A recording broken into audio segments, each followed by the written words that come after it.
what you were doing. It felt good, didn't it? It's all right. We all have feelings like this sometimes.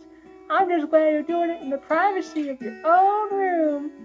When you're a little bit older, we'll have to talk more about these feelings and what causes them and how we can control these feelings. I'm sorry I intruded on your privacy. I'll be sure to knock next time, okay? This manner of response frees Cool Cat of guilt and assures Cool Cat that he is a normal cool cat.